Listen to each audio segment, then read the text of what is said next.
네,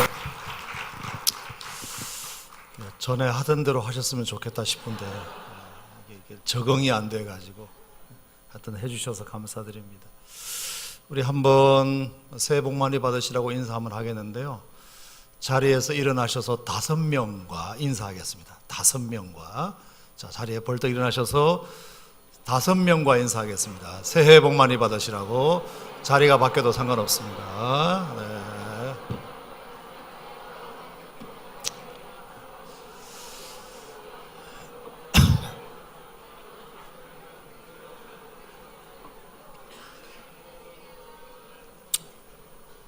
네 명만 하신 분도 몇 명 계신 것 같아요.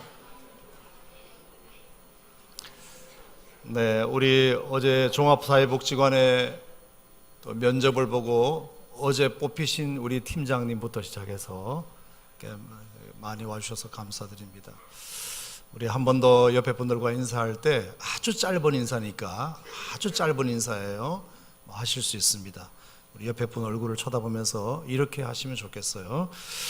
당신의 얼굴에는 나의 아름다운 미소가, 당신의 눈에는 나의 아름다운 미소가, 당신의 귀에는 당신을 축복한다는 말 한마디가, 당신의 손에는 나의 따뜻한 온기가 전해지기를 바랍니다. 아주 간단한 인사니까 다 외우셨죠? 자, 여러분의 수준을 봐서 한 번만 더 하겠습니다. 당신의 눈에는 나의 아름다운 미소가, 당신의 귀에는 당신을 축복한다는 말 한마디가, 당신의 손에는 나의 따뜻한 온기가 전해지기를 바랍니다. 시작.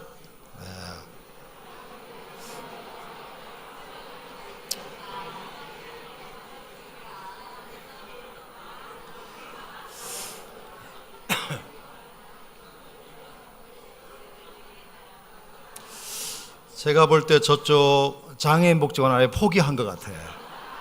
네. 다 하셨어요? 네, 오케이, 좋습니다. 제가 그림 하나 보여드리겠습니다. 그림. 여러분, 그 복지관 4층 강당 앞에 무심코 지나가는 그 그림 중에 하나, 이 그림이 있는데 새로운 직원들이 많이 오셨기 때문에 제가 한 번 더 소개를 하겠습니다. 반고흐의 씨 뿌리는 사람이라는 그림이에요. 1883년, 1888년 프랑스의 아르리라는 동네에서 15개월 동안 고흐가 살았었는데 거기에서 그린 그림 중에 하나입니다. 반고흐가 그린 그림이 굉장히 많지만 이 15개월 살았던 프랑스 아르에서 자신의 인생의 전 그림의 3분의 1을 여기서 그려요. 얼마나 많은 그림을 하루에도 몇 편씩 그릴 정도로 굉장히 많이 그린 그림입니다. 잘 아시는 대로 1890년 이 그림을 그리고 2년 뒤에 그는 자살해서 죽습니다. 죽음의 그림자가 서서히 드리워질 즈음에 이 씨 뿌리는 사람이라는 그림을 그렸어요. 여러분 보시면서 나름 해석이 다 가능하시겠습니다만은 저는 3가지 이 씨 뿌리는 사람의 이 그림을 통하여 감동을 받습니다. 물론 이건 밀레의 그림의 모작이긴 합니다만 그래도 그 밀레와는 다른 차원의 색감과 다른 차원의 의미가 이 고흐의 그림 속에 들어있음을 제가 발견하게 됩니다. 자, 씨 뿌리는 사람이 열심히 씨를 뿌리고 있는데 저 뒤편을 이렇게 쭉 보시면 밀밭이 풍성하게 익어가는 그 밀밭이 보입니다. 풍성하게 어느 누구의 밭은 이미 곡식이 많이 자라가지고 이제 수확을 앞두고 있는 탐스러운 밭 모습을 보이고 있습니다. 하지만 이 씨 뿌리는 사람의 밭은 아주 황무지와 다름이 없고 전혀 싹이 나지 않은 그런 곳을 대비시켜 놓고 있고요. 그 다음에 저 뒤에 태양이 이제 점점 해가 뉘웃뉘웃 넘어가서 곧 석양이 이제 그 마지막 태양이 없어지는 이제 해질녘에 이렇게 그린 그림이라고 생각하시면 됩니다. 그 다음에 이 밭에 보시면 까마귀들이 자기가 뿌린 씨앗을 쪼아먹고 있는 그 그림도 여러분 같이 보실 수 있습니다. 자, 왜 제가 세 가지 교훈이 여기에 담겨져 있냐고 보는가 하면, 첫 번째, 씨 뿌리는 시간입니다. 씨를 뿌리는 시간이 이미 해가 완전히 넘어가고 있는 직전입니다. 밭일을 해보신 분은 잘 아시겠지만 보통 밭일, 씨를 뿌리는 것은 아침 일찍부터 시작합니다.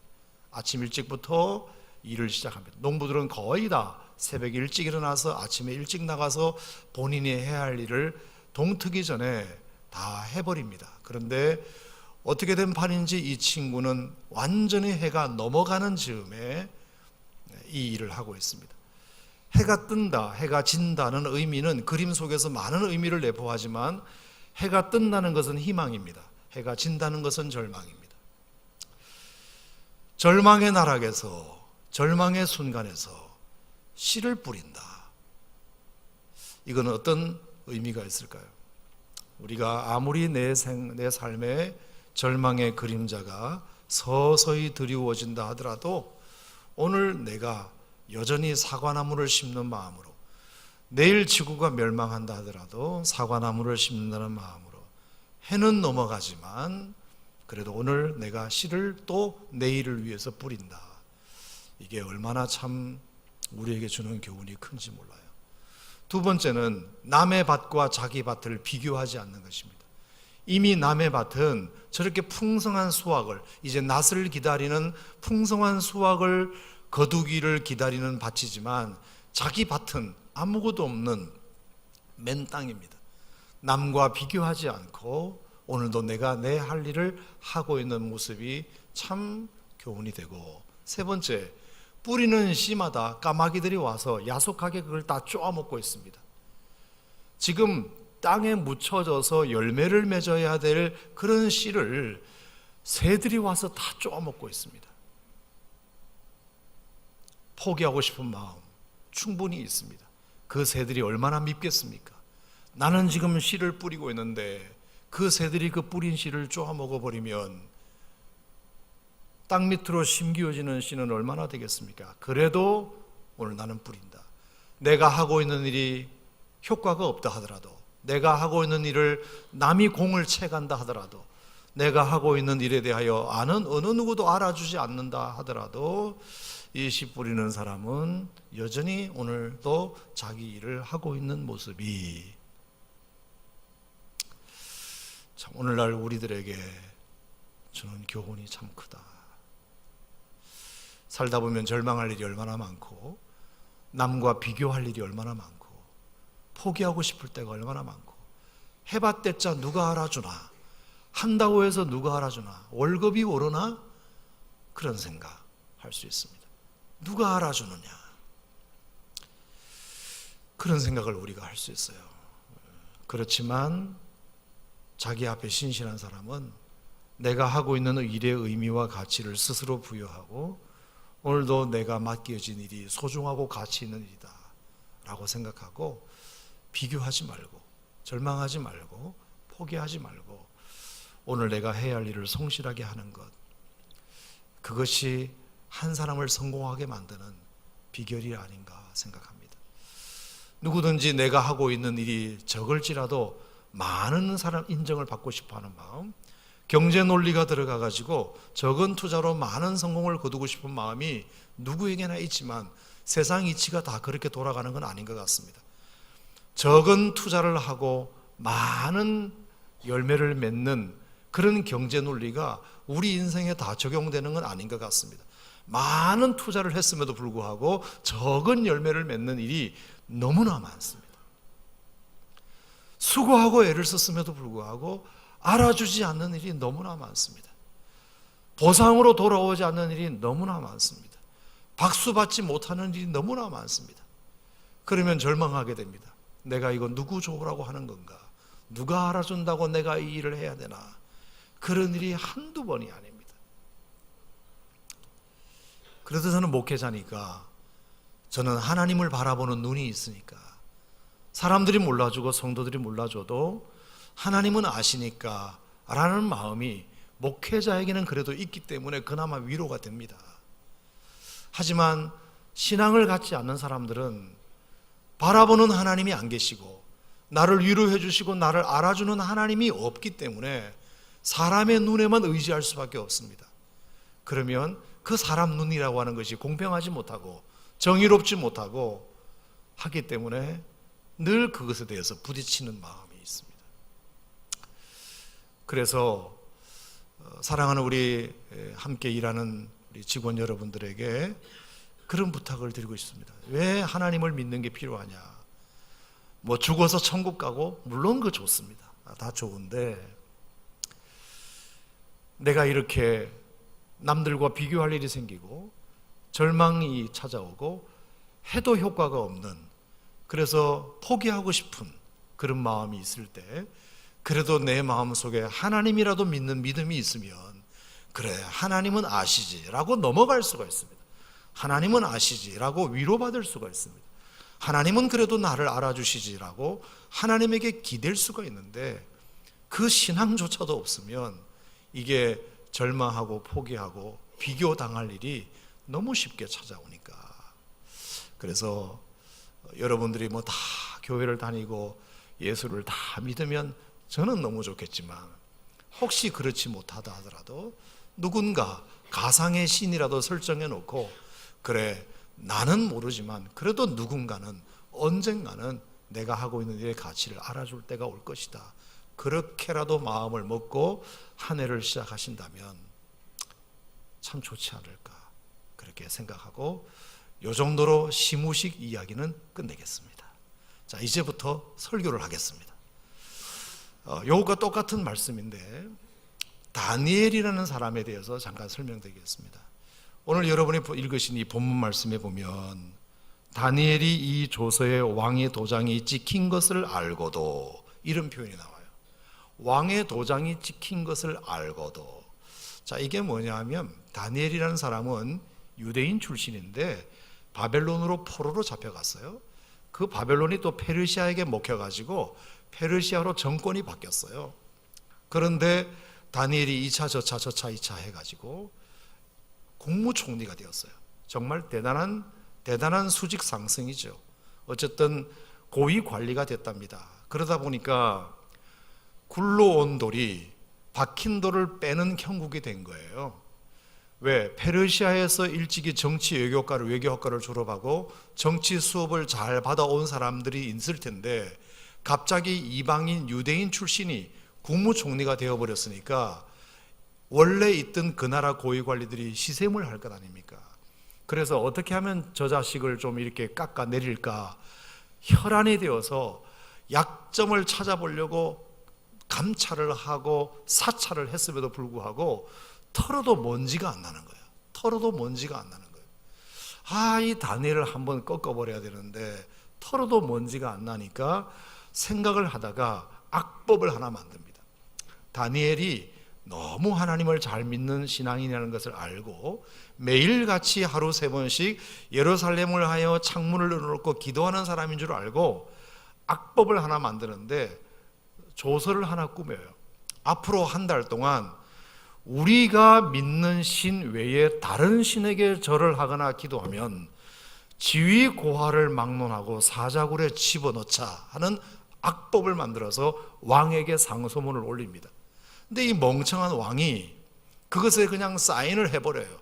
이거는 국론 통일 차원에서 굉장히 중요한 법이다 생각하고 그냥 사인을 해버려요. 여러분, 이것은 완전히 표적 딱 찍어서 한 사람을 찍어내기 위한 법이거든요. 다니엘을 찍어내기 위한 법이거든요. 다니엘이 그걸 알아요. 왜? 국무총리니까 자기에게 정결권은 없어도 중간에 경유를 해야 되잖아요. 국무총리도 사인을 해야 왕이 최종 사인을 하는 것 아닙니까? 악법이라는 걸 알아요. 자기 잡기 위한 법이라는 걸 알아요. 하지만 사인을 했어요. 왕이 최종 결재를 했어요. 이 말이 그 말이에요. 왕이 자기 잡는 법, 악법에 도장을 찍은 것을 알고도. 그 다음에 뭐라 그랬죠? 자기 집에 돌아가서는, 국무총리 공관이죠. 공관에 퇴근하여 돌아가서는 늘 자기가 퇴근하면 하는 습관이 있어요. 어제도 했고 그제도 했고 지난달에도 했고 작년에도 했던 매일같이 하루도 빠지지 않고 해오던 버릇이 있어요. 그게 뭔지 아세요? 창문을 확 열어놓고 윗방에 올라가 예루살렘을 향하여 하루에 3번씩 기도하는 습관이에요. 이 기도하는 습관을 어제까지도 해왔어요. 그런데 오늘은 달라요. 왜? 오늘 만약에 이걸 하게 되면 어제 법이 통과되었기 때문에 오늘 내가 이 일을 하게 되면 완전히 나는 내일 아침에 사자밥이 되는 거예요. 100%.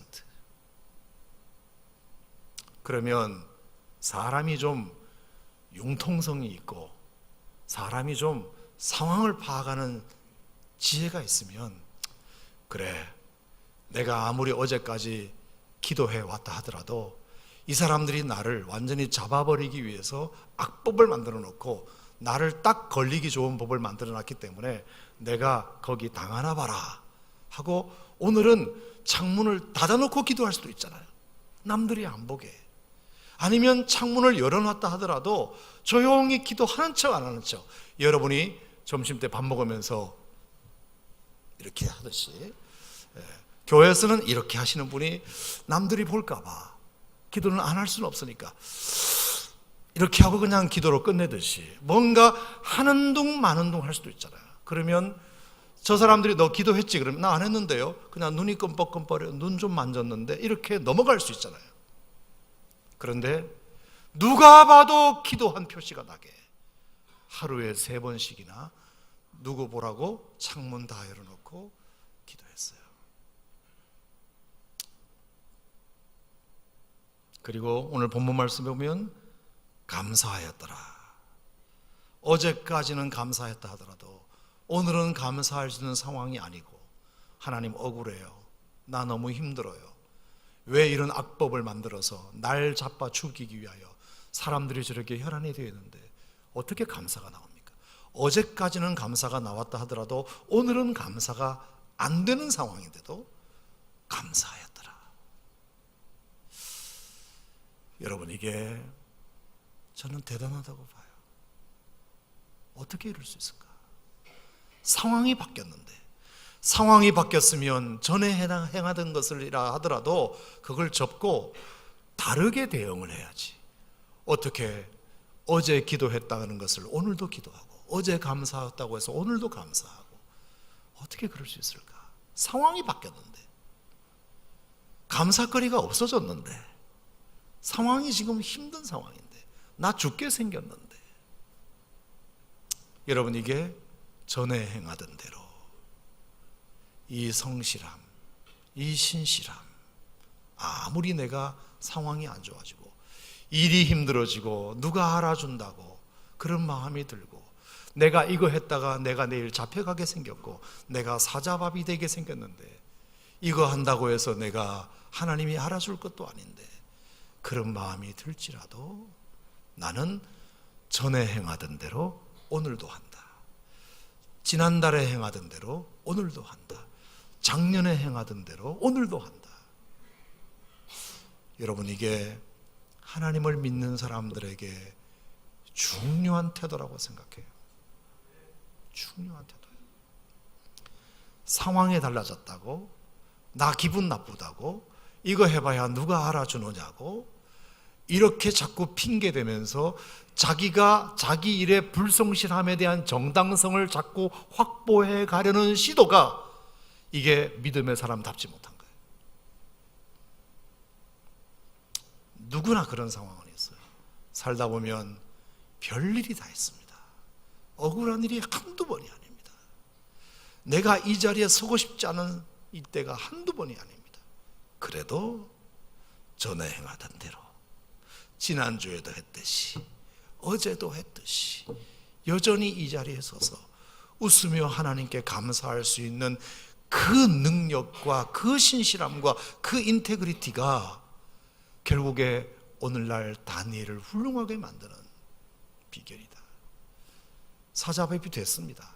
하지만 하나님께서 사자를 합죽이게 됩시다 합을 만드셔가지고 사자의 이빨을 다 빠지게 만드셔가지고 사자의 밥맛이 떨어지게 만드셔가지고 다니엘을 봐도 눈만 뽀끔뽀끔 뜨고 있는 그런 놀라운 일이 일어났어요. 사랑하는 우리 장로님들, 안수사님들, 권사님들, 성도 여러분, 그리고 오산 침례교회 법인 산하의 단체에서 근무하는 여러 직원요 여러분, 2019년 한 해도 여러분의 일터가 늘 좋으라는 법은 없습니다. 여러분들을 늘 칭찬해주고 박수 쳐주라는 법은 없습니다. 때로는 여러분들을 힘들게 하는 상관, 여러분을 힘들게 하는 동료, 여러분을 힘들게 하는 클라이언트, 민원들, 그런 일들이, 학부모, 아이들, 그런 사람들이 나를 힘들게 할 수 있습니다. 에이, 접어버려야 되겠다. 내가 어디 가서 밥 못 먹고 살겠나, 그런 생각을 하고 포기하고 싶을 수도 때가 분명히 올 수도 있습니다. 그럴 때 내가 하고 있는 일의 가치와 의미를 생각하고, 다니엘이 우리에게 보여줬던 것처럼 전에 행하던 대로 오늘도 내가 기도하리라. 전에 행하던 대로 오늘도 내가 감사하리라. 전에 행하던 대로 오늘도 내가 하나님을 예배하리라. 전에 행하던 대로 오늘도 나는 출근하리라.